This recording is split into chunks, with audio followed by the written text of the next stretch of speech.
Good evening and thank you for joining us. A Shabaqua area couple has lost their home in a weekend fire.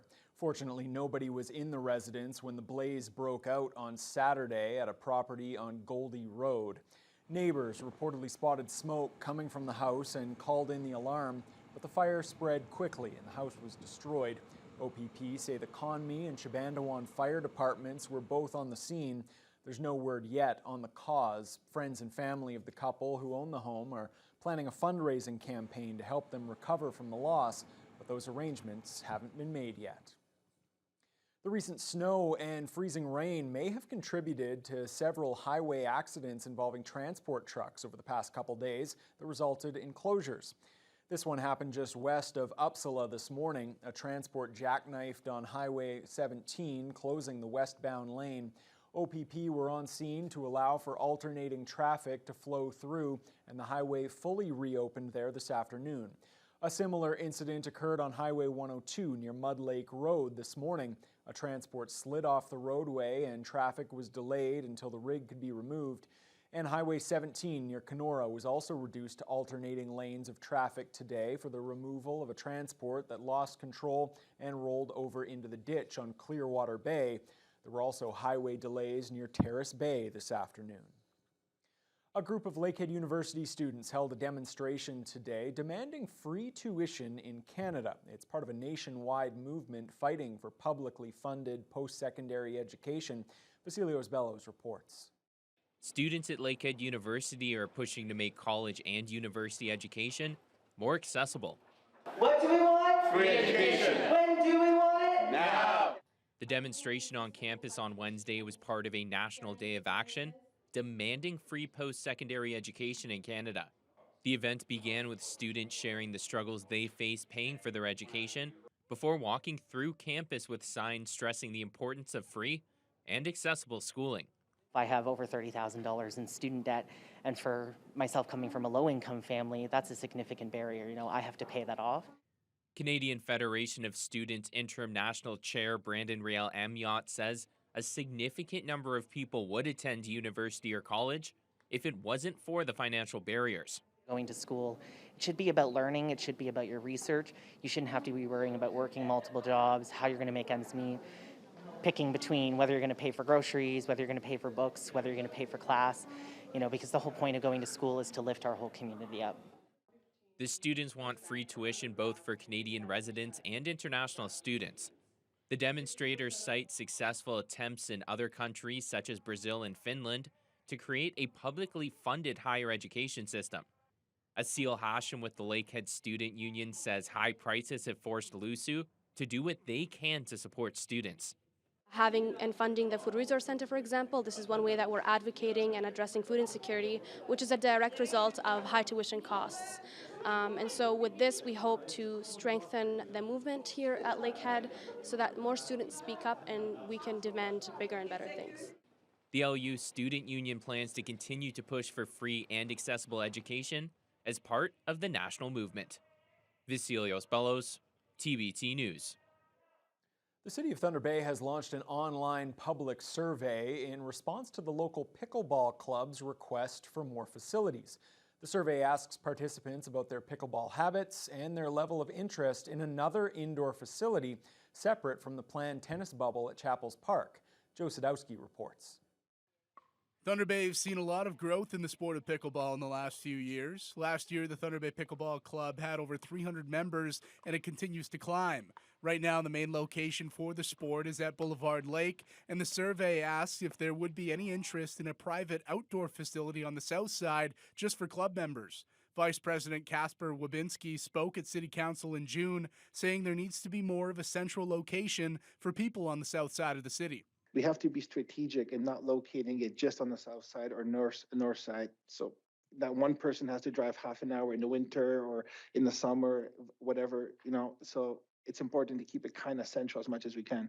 The survey's goal is to gain information on which facilities would better suit the needs of players, private or public. The survey asks citizens how often they participate, interest level of a private indoor facility, and which location they play in most often. Parks and Open Spaces manager Corey Halverson says finding the balance between private and public bookings is proving to be troublesome. But with the pickleball courts, we have a limited number of those assets. So right now we're going through some growing pains, trying to meet the needs of both the public and the member-only use. So there are a number of questions that are trying to get to that point and get some feedback and provide some information to the public too about the types of things we need to consider. The new tennis bubble at Chapels Park is scheduled for construction next year, and the tennis courts can accommodate pickleball. But Halverson says the survey is more focused on outdoor facilities. We're not directly involved with the opportunities that the Thunder Bay Pickleball Club might be exploring. So this survey, again, is focused on the sort of the results of or the direction that was suggested in the deputation, or where we could go, what opportunities there might be in the community. The survey will be available online until November 13th. Joe Sadowski, TBT News. Today is Indigenous Veterans Day. An event was held at Lakehead University to mark the occasion, featuring a number of powerful speeches and songs. Yahweh, Yahweh, ha. Yahweh, Yahweh, ho. Students, faculty, and members of the public were there to honor those who fought for our country. Many of the speeches focused on the fact that for decades, Indigenous military members weren't properly recognized for their contributions, despite playing important roles in conflicts involving Canada. Veteran Jan Ritchie says, while Canada has come a long way, more can still be done to honor the Indigenous people who fought for this country. I feel that I lived it, survived it. I kind of feel it's time to help our veterans that are suffering in silence. And believe me, there is a lot of silence out there amongst veterans, and that's my message to them, is to be able to talk about it and feel proud about just being who they are and where they come from. There was also an exhibit as part of today's event featuring photos and artifacts from the World Wars. A Thunder Bay author has released her latest children's book. Jeannie Penzawal has written a story about ice skating on Lake Superior. Skating Wild on an Inland Sea is Penzawal's 5th children's book. The local resident says she finds inspiration in the beautiful environment of Lake Superior and northwestern Ontario. Penzawal worked with Montreal-based illustrator Todd Stewart, whose artwork will be featured in a new display at the Thunder Bay Art Gallery. Penzawal wrote her first children's book 25 years ago, and she says she felt an immediate connection to the craft.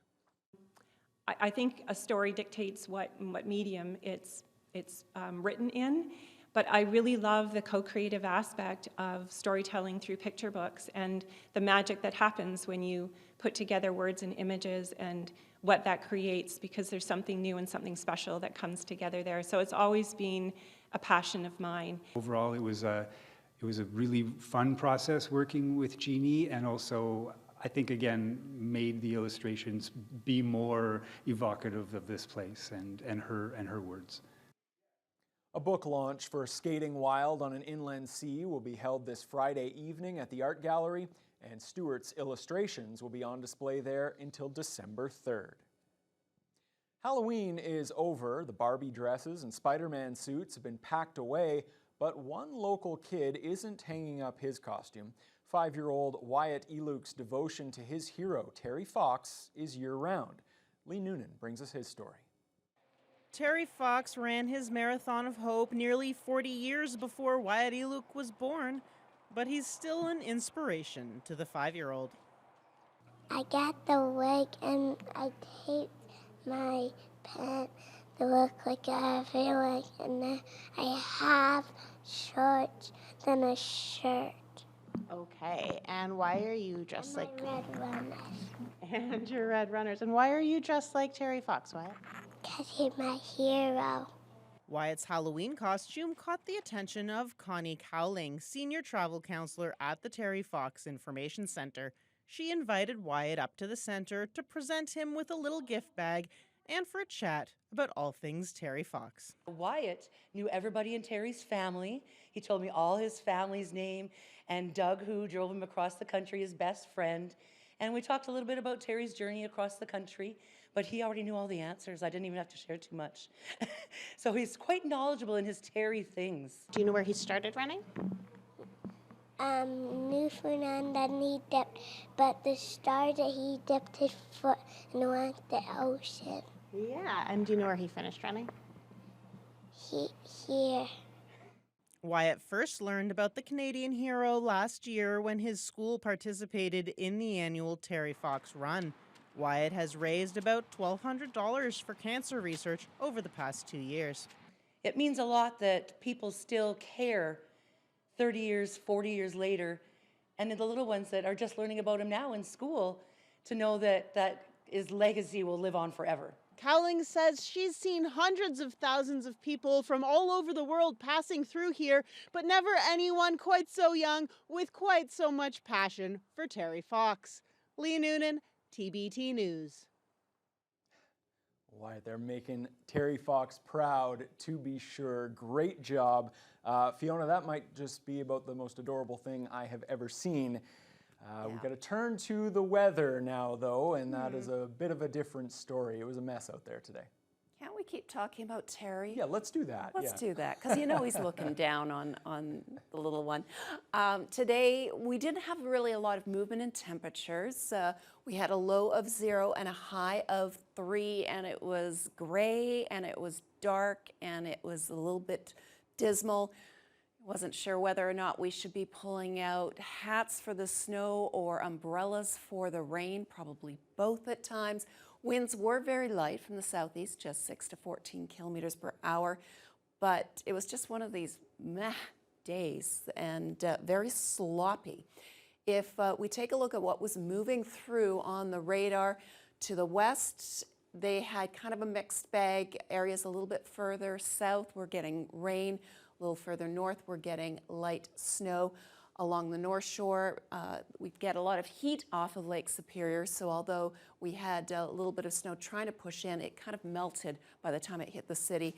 And along the eastern shores, well, they were hit with a lot of snow today. So at this hour, we are at our high, almost at our high. And as we head further west, it's a little bit cooler. We're at 2 in Atikokan and Fort Francis. They also started out with a low of 0, warmed up to 4 under a lot of cloud cover. Little cooler as you head into Kenora at 0. Dryden is currently also at 2. Red Lake and Sioux Lookout at 0. This is one of the areas that was dealing with snow showers and kind of a freezing drizzle mix at times. They were just along the edge of this system. They started out below the freezing mark, that was the snow, and moved actually to a high of 1 and stayed there for most of the afternoon. It's just starting to cool off again. Now, the 0 Celsius trend continues into Armstrong. Greenstone currently at -4. They started out with a very cool day, a low of -10. This is their high for the day, but the wind chill is making it feel closer to -9, and they've had light snow for most of the day. We're either 3 above or 3 below along the North Shore, and Sault Ste. Marie, that's part of that section that got hit with all of that snow today. They're currently at -1, but they've been hovering between -3 and 0 for most of the day. Here in the city of Thunder Bay tonight, we're not going to cool off very much. We're going to go back down to the goose egg again. And because we are staying more on the plus side over the next few hours, any precipitation we get is likely going to be more of the rain form than even wet snow or so. As we head into Thursday, we are still looking at the potential for wet snow or rain along the North Shore in the morning. But after that, it starts to dry out. It's going to take a while, though, to see the sunshine again, and I'll have more details on that later on in the news hour. Okay, thanks, Fiona. I'll take it just drying out. I just want either just rain or snow. One or the other. Not this mix of both. It's pretty messy. All right, thanks a lot. Well, more Canadians were scheduled to leave Gaza today, but a security concern forced the crossing into Egypt to close. We'll have the latest on that when your news hour continues after the break. I feel that I'm born again, really, because I see the death in front of my eyes every minute.